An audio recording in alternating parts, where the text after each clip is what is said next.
Hello everyone. स्वागत है आपका सक्सेस माइंड क्लासेस में। आज हम जो है मोस्ट इम्पोर्टेंट क्वेश्चंस देखेंगे जो पॉलिटी के हैं। और ये क्वेश्चंस आपके जो है डिफरेंट डिफरेंट एग्जाम्स में एसएससी रेलवे काफ़ी बार रिपीट हुए हैं। तो मैंने इन क्वेश्चंस को इस स्लाइड्स में इस वीडियो में रखा है।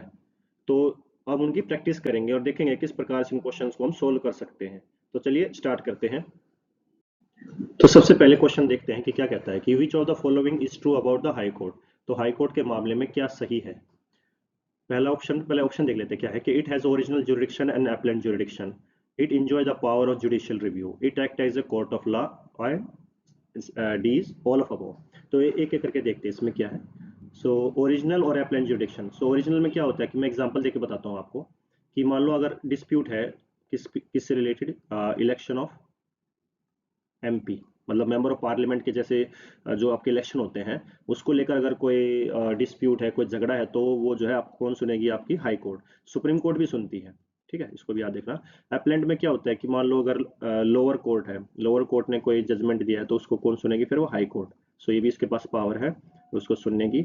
और मतलब जो सिविल और आपके सिविल और क्रिमिनल जो जो भी इश्यूज होते हैं उसको हाई कोर्ट सुनती है। फिर क्या इसके पास पावर है जुडिशियल रिव्यू की, ऑब्वियसली बात है, बिल्कुल है। अगर मान लो एग्जांपल देता हूँ मैं इसमें, अगर मान लो हाई कोर्ट ने पहले प्रीवियसली कोई जजमेंट दिया है और उसमें ऐसा लगता है जो प्रेजेंट जज है, जो जजेस होते हैं उनको लगता है कि इसमें कुछ ना कुछ रिफॉर्म की या फिर सुधार की जरूरत है, तो वो जुडिशियल रिव्यू कर देते हैं उस अपने जजमेंट का भी। तो yes, it has a power. It act as a court of law. Obviously बात है, जो हाई कोर्ट है वो एज ए एक्ट कैसे करती है, कोर्ट ऑफ लॉ, कानून के अनुसार जो आपकी अदालतें हो चलती हैं। तो ऑल ऑफ अबव। अब हम आते हैं क्वेश्चन नंबर सेकंड पे। आपके क्वेश्चन नंबर क्या कहते हैं, विच of the following article deal with the appointment. Appointment मतलब जजेस के अपॉइंटमेंट से रिलेटेड कौन सा आर्टिकल है। आर्टिकल नंबर 214 है या फिर आर्टिकल नंबर 217, 226 या 226 और 216। तो आर्टिकल नंबर 214 है वो डील करता है कि हाई कोर्ट जो है वो आपकी स्टेट्स में होनी चाहिए, मतलब establishment of high court in the states. फिर 217 की बात करें तो ये होता है आपका अपॉइंटमेंट से रिलेटेड है, ये याद करो। अपॉइंटमेंट, ये आपका अपॉइंटमेंट से रिलेटेड है, ठीक है। फिर 226 की बात करें तो सुप्रीम कोर्ट जो है, अगर मान लो मैं अगर आपका इसमें क्या होता है कि अगर फंडामेंटल राइट्स का कोई हनन होता है या वायलेशन होता है तो आप डायरेक्टली जो है हाई कोर्ट में जा सकते हैं। और हाई कोर्ट के पास क्या पावर है कि वो राइट्स इशू करती है। ठीक है, जैसे मैंडेमस क्यू वारंटो, शोशरारी, तो इस तरह से वो राइट इशू करती है ताकि जो फंडामेंटल राइट्स है उसको बहाल किया जा सके। 226 में ये है। तो 216 में क्या होता है कि कॉन्स्टिट्यूशन ऑफ हाई कोर्ट। ठीक है, कि संवैधानिक क्या होनी चाहिए आपकी, हाई कोर्ट्स होनी चाहिए। ये आपके 200, आपका क्या था 217। High court issue rights under the article. कौन से आर्टिकल के तहत जो है हाई कोर्ट जो है राइट्स इशू करते हैं, मैंने अभी बताया आपको 226 के तहत। ठीक है। मैं एक अलग से एक वीडियो दूंगा जिसमें मैं आपको आर्टिकल्स के बारे में सारा समझाऊंगा। फोर क्वेश्चन क्या कहता है, चीफ जस्टिस एंड अदर जो जजेस होते हैं हाई कोर्ट के appointed by the which of the following. तो कौन अपॉइंट करता है उनको, क्या वो पीएम करता है, क्या चीफ मिनिस्टर या गवर्नर या प्रेसिडेंट। प्रेसिडेंट उनको क्या करते हैं, अपॉइंट करते हैं, याद रखना, क्योंकि कॉन्स्टिट्यूशनल पोस्ट होती है। तो कॉन्स्टिट्यूशनल पोस्ट के लिए आपके जो राष्ट्रपति होते हैं वो उनको अपॉइंट करते हैं। ये आई होप आपको ये समझ में आ रहा होगा। तो ऐसे आप जो है क्वेश्चन को एलिमिनेट भी कर सकते हैं और ऐसे जो है आप अपने क्वेश्चन को सोल्व भी कर सकते हैं। अगर आपको ऑप्शन के बारे में कुछ ना कुछ पता हो।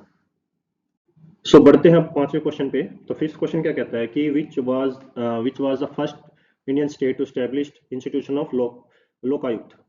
तो लोकायुक्त का जो संस्था है या इंस्टीट्यूशन है वो कौन से स्टेट ने सबसे पहले किया था। तो एक लोकपाल भी है। ठीक है, इसको या लोकपाल, जो कि सेंटर में होता है। और लोकायुक्त, इसका काम क्या होता है कि ये दोनों का कि देख जो मान लो आपके जो गवर्नमेंटल इंस्टीट्यूशन होते हैं या गवर्नमेंट ऑफिसर होते हैं उनके खिलाफ अगर कोई शिकायत आती है तो ये उनको देखते हैं। इसमें आपके सीएम भी आते हैं, इसमें मतलब आकर बात करें आपके मिनिस्टर भी आ जाते हैं। ठीक है, तो उनकी शिकायतें होती हैं, उनको ये देखते हैं। तो ये महाराष्ट्र इसका है। 1971 में इसको स्टैब्लिश किया गया था। सिक्स क्वेश्चन क्या कहता है कि which fundamental right can not be suspended even during the emergency. के दौरान आपका कौन सा फंडामेंटल राइट जो है सस्पेंड नहीं होता है। तो एक बार मैं इमरजेंसी के बारे में बता देता हूँ। तो आर्टिकल नंबर, ये तीन इमरजेंसियाँ हैं, 352, 356 और 360। ये आपकी नेशनल इमरजेंसी है, ये आपकी स्टेट इमरजेंसी है, ये आपकी फाइनेंशियल इमरजेंसी है। ठीक है, फाइनेंशियल फाइनेंशियल इमरजेंसी, ये आपकी स्टेट इमरजेंसी। ठीक है, इसको याद रखना।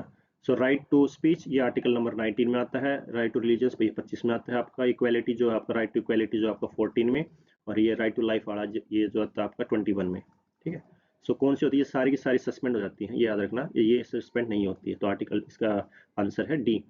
सो दो मैंने बताया ना कि एक तो इंटरनल इमरजेंसी होती है, एक एक्सटर्नल इमरजेंसी होती है, तो इसको ये याद रखना। ठीक है, फिर आते हैं 7th क्वेश्चन पे। The fundamental duties are mention in, तो कौन से पार्ट में मेंशन है fundamental duties? So fundamental duties जो है आपकी क्या वो पार्ट 4A में या 4 में या 3rd में या इन शेड्यूल में? तो 4 वाला तो DPSP है, ठीक है, ये 3rd वाला आपका फंडामेंटल राइट्स है। सो ये है आपकी इसमें आता है फंडामेंटल ड्यूटीज में।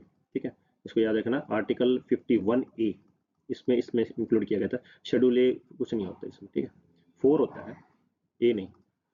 Which of the following article of the Indian Constitution contain fundamental duties?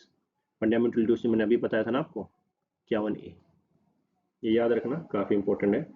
ये 25 ये 45 तो DPSP से रिलेटेड है आपका। सो नेक्स्ट क्वेश्चन हमारा क्या है कि which of the following are the fundamental duties, तो कौन कौन से फंडामेंटल ड्यूटीज हैं? सो आप जो एक बार मैंने वीडियो डाली हुई है, तो आप उसमें भी देख सकते हैं मेरे प्रीवियस वीडियोस में, तो फिर भी हम एक बार बात कर लेते हैं इसमें। तो safeguarding of public property, या बिल्कुल हमें अपनी जो पब्लिक प्रॉपर्टीज होती है उनको सेफ गार्ड करना चाहिए, उनको बचाना चाहिए। Protecting the sovereignty, integrity and unity of India, obviously बात है कि हमें जो हमारी संप्रभुता होती है उसको बनाए रखना, उनको प्रोटेक्ट करना, और इंटीग्रिटी रहना, मतलब अखंडता, और यूनिटी इकट्ठा रहना। ठीक है, सो डेवलपिंग ए साइंटिफिक टेम्पर, एक वैज्ञानिकता, एक टेम्पर बनाना मतलब एक सोच। ठीक है, और ह्यूमैनिज्म मानवता, so all of above, so obviously बात है सारे इसमें है। 10th क्वेश्चन क्या कहता है कि which of the following article of the Indian constitution contain right to religious, right to religious से कौन सा है आपका? सो क्या है वो 25-28 है, या फिर 29-30 है, 32-35 है, या 23 है? तो एक एक करके बात करते हैं। तो वैसे आंसर तो आप सभी को पता हो, फिर भी मैं एक बार बता देता हूँ, मैं 20 से स्टार्ट करता हूँ।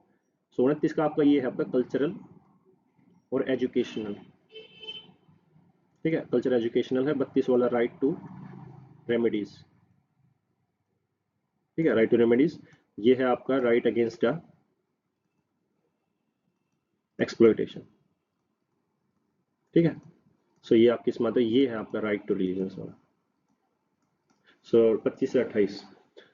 Which of the following article of the Indian Constitution guaranteed equality before the law and equal protection of the law? So कौन सा है आपका? So एक करते हैं इसमें बात। So आर्टिकल नंबर जो आपका 15 है वो कौन सा होता है कि prohibition of discrimination against the religious, race, sex और कास्ट। सो ये आपका है 14, राइट टू इक्वालिटी, ऑब्वियसली बात, आंसर तो यही है। फिर आता है आपका 17 आपका आता है अबोलिशन ऑफ टाइटल। ठीक है, सॉरी, अबोलिशन ऑफ अनटचेबिलिटी। ठीक है, अनटचेबिलिटी का है, और आर्टिकल ये कौन सा है? Abolition of titles. तो ये है आपके, देखो एक इसमें मैं एक छोटा सा आपको और इम्पोर्टेंट बता, जो इक्वालिटी बिफोर द लॉ और इक्वल प्रोटेक्शन ऑफ जो लॉ है, ये दो अलग अलग कंसेप्ट हैं। सो ये तो इक्वालिटी बिफोर द लॉ जो है आपका, ये है यूके का कंसेप्ट है। ठीक है, और ये इक्वल प्रोटेक्शन ऑफ लॉ ये आपका यूएसए का कंसेप्ट है। So which article of the Indian Constitution which article of the Indian Constitution abolish the untouchability? तो अभी मैंने बताया था कि untouchability का आपका कौन सा है? Article number 17। So ये टाइटल्स का है, abolish टाइटल, ये आपका prohibition of discrimination against the, मतलब डिस्क्रिमिनेशन नहीं होनी चाहिए। फिर article equal, right to equality. ठीक है, सो ये थे आपके। सो मतलब आपको क्वेश्चन में, जब देखो क्वेश्चन आप तभी कर सकते हो जब आपको ऑप्शन सभी पता हो। अगर आपको ऑप्शन नहीं पता होंगे तो उसमें आपको दिक्कत हो सकती है। ठीक है, यहाँ तक कि आप 50-50 भी कर सकते हैं, लेकिन 50-50 में भी आपको पता होना चाहिए कि भाई ऑप्शंस क्या है। तो आपको डेप्थ में नॉलेज होनी चाहिए हर चीज़ की, अगर आप कोई भी क्वेश्चन कर रहे हो। ठीक है, सो इस तरह से आप क्वेश्चन भी कर सकते हैं। ठीक है, अब हम देखते हैं क्वेश्चन नंबर 13 क्या है। So which of the following is correct with respect to the right against the exploitation? So आपको इस क्वेश्चन को करने के लिए आपको आर्टिकल सभी याद होने चाहिए। तो आर्टिकल ये जो एक्सप्लोइटेशन वाला है 13 से लेकर 24 तक आते हैं। ठीक है, सो ये है 23 और 24। फिर पहला इसके लिए आपको ये भी पता होना चाहिए ऑप्शंस क्या क्या है। सो सबसे पहले हम डी की बात करते हैं, equality before the law. So article 14, protection of interest of minorities article number 20, ये आता है 29 से 30, कल्चरल एंड एजुकेशनल राइट में। फिर freedom as a payment of the taxation for the promotion of any particular religion. आपने देखा होगा उसमें फंडामेंटल राइट्स में तो 25 से लेके आपके 28 तक आर्टिकल्स हैं इसमें राइट टू रिलीजन में। तो आर्टिकल 25 राइट टू रिलीजन, 26 का आता है आपका कि आप मैनेज करें उसको। 7th में आता है कि आपको क्या है, फ्रीडम दी जाती है, मतलब पेमेंट की आप मतलब कि ना दे, ठीक है। प्रमोशन क्या है, payment for the taxation for the any particular religion. किसी भी धर्म को अगर आप प्रमोट करते हैं तो उसके लिए आपको आज़ादी है या आपको फ्री है, आप पेमेंट ना करें या टैक्सेशन ना दें, कर ना दें। Prohibition of trafficking in human beings as a force labour, so ये है आपका आंसर, ठीक है। So in which of the following, in which part of the Indian constitution fundamental rights are provided, तो फंडामेंटल राइट्स कौन से part में है, एक एक करके देखते हैं। सेकंड पार्ट सिटीजनशिप से है, पार्ट थर्ड ये आपका फंडामेंटल राइट, फोर्थ है आपका पार्लियामेंट का, ये है आपका DPSP, directive principle of state policy. So answer is B. The fundamental duties were included in the Constitution of India by which of the following amendment, कौन से amendment के तहत लाई गई थी, क्या 40 था, 44, 43 या 42? 44 जो है उसमें क्या है कि जो पार्लियामेंट है वो समय समय पे क्या करती रहती है, मैं बताता हूँ, हालांकि काफी डेप्थ में पूछ रखा है इन्होंने। जो आपके मतलब टेरिटोरियल वाटर्स जो होते हैं या फिर जो इकोनॉमिक एक्सक्लूसिव जोन जो होते हैं उनको स्पेसिफाई करती है, उनके बात करें तो टाइम टू टाइम देखती रहती है, उनको रिव्यू करती है, ठीक है, रिव्यू करती है। फिर आता है 44 में 1978 में जब जनता दल की सरकार थी जिसमें मोरारजी देसाई आपके पीएम थे। फिर आता है 43rd में, इसमें है ना ये 44, तो 43rd कॉन्स्टिट्यूशन में क्या है कि जो ज्यूरिडिक्शन जो होता है आपका, ज्यूरिडिक्शन किसका, सुप्रीम कोर्ट का और हाई कोर्ट का, उसको क्या करते हैं हम, मतलब रिव्यू करते हैं, उनको रिस्टोर किया जाता है, ठीक है। सुप्रीम कोर्ट या पार्लियामेंट के द्वारा उनके जो जुडिक्शन होते हैं उनको क्या किया जाता है, रिव्यू किया जाता है। फिर आता है 42nd में, तो ये था आपका 1976 में दिया गया था जब आपके इंदिरा गांधी जी की सरकार थी। तो इसी समय पे जो है आपके फंडामेंटल ड्यूटीज लाई गई थी जब स्वर्ण सिंह कमेटी को गठित किया गया था, ये भी याद रखना। तो answer is D. National emergency is declared under which of the following article, तो किसमें है नेशनल इमरजेंसी के, तो मैंने आपको पहले ही बताया कि आर्टिकल 352, 356, 360, ये फाइनेंशियल इमरजेंसी है, ये स्टेट इमरजेंसी है, ये नेशनल इमरजेंसी है। तो ये नेशनल इमरजेंसी का पूछ रहा है ना, तो आपका आते ही है। इसमें भी आपको पता होना चाहिए कौन सा, देखो 358 जो है आपका, 358 में क्या होता है कि जो स्टेट गवर्नमेंट होती है, ठीक, स्टेट गवर्नमेंट क्या करती है कि जो आपके फंडामेंटल राइट्स होते हैं उनको सस्पेंड कर देती है ड्यूरिंग नेशनल इमरजेंसी, एक्सटर्नल जो इमरजेंसी होती है। और 52 का तो आपको पता है। 15 में क्या होता है कि जब प्रेसिडेंट जो होता है वो सस्पेंड कर देता है फंडामेंटल राइट्स को, ये भी मतलब इसमें करता है पार्लियामेंट, इसमें बात करें तो प्रेसिडेंट, इसमें स्टेट गवर्नमेंट। और 60 का तो आपको पता ही है, ये फाइनेंशियल है, इमरजेंसी है, ठीक। सो याद रखना, काफी इंपॉर्टेंट है ये क्वेश्चंस, काफी बार आपके रिपीट हुए हैं। सो नाउ अब हम बढ़ते हैं क्वेश्चन नंबर 17 में। तो क्या कहता है कि national emergency proclaim issue in in the case of, कौन से केस में जो है नेशनल इमरजेंसी को प्रोक्लेम किया जाता है। सो ये आर्टिकल नंबर 352 में, ठीक है। सो आर्म रिबेलियन में, एक्सटर्नल एग्रेशन में, वॉर में, या सभी में किया जाता है। सो आर्म रिबेलियन और एक्सटर्नल एग्रेशन जैसे मतलब ये एक ही होता है, क्योंकि जब एक्सटर्नल एग्रेशन क्या होता है, जब आप पे हमला किया जाता है। सो आर्म रिबेलियन मतलब जब इंटरनल कोई, मतलब इंटरनल, ठीक है। सो ये है आपका। इसमें क्या था कि देखो 1975 से पहले इंटरनल डिस्टरबेंस वर्ड जुड़ा हुआ था, ठीक है,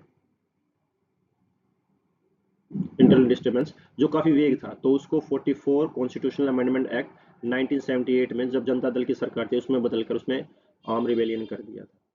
सो ये चीज था। So proclaim of emergency article 352 issue by which of the following, तो कौन इशू करता है, वो प्रेसिडेंट करता है, याद रखना इसका। So emergency under the article 356 is imposed by the which of the following, तो इसमें 356 को कौन इम्पोज करता है, वो भी कौन करता है, आपका प्रेसिडेंट करता है। और इसमें मतलब क्योंकि उसमें गवर्नर फिर क्या होता है, उसका एजेंट होता है, किसका, प्रेसिडेंट का, तो याद रखना। एडवाइस करते हैं सिर्फ पीएम, पीएम और काउंसिल ऑफ मिनिस्टर, ठीक है। इसमें भी यही होता है कि अगर मान लो नेशनल इमरजेंसी को प्रोक्लेम करना है तो PM plus council of minister जो वो एडवाइस करते हैं, एड एंड एडवाइस पे काम करता है प्रेसिडेंट, ऐसे नहीं करता कोई भी कि अपनी मर्जी से कर दे, ठीक है। तो financial emergency issue bye article कौन से आर्टिकल के तहत जो है की जाती है? 354, 365 या 365, और इसमें एक रह गया तो 360, इसको लिखना। तो ये 360 में की जाती है, ठीक है। सो ये थे आपके कुछ टॉप 20 जो क्वेश्चन थे, मैंने हर प्रकार से इसको बताने की कोशिश किया। सो और मैंने हर मतलब जो डिफरेंट डिफरेंट एग्जाम्स में आपके क्वेश्चन आए तो मैंने उनको पिक किया है। यहाँ तक कि मैंने जो आपके मतलब फंडामेंटल राइट्स हैं, या फिर आप बात करें कुछ डीपीएसपी, वहाँ से मैंने क्वेश्चन लिए इसमें, ताकि आपके कवर अप हो जाए। सो आई होप आपको ये अच्छा लगेगा और आपको समझ में भी आया होगा, और आप इससे प्रैक्टिस करना, और ताकि आपके जो अपकमिंग एग्जाम होंगे उसमें आपकी हेल्प कर सकें। सो थैंक यू, और आप प्लीज़ जो है लाइक कीजिए, सब्सक्राइब कीजिए। Thank you.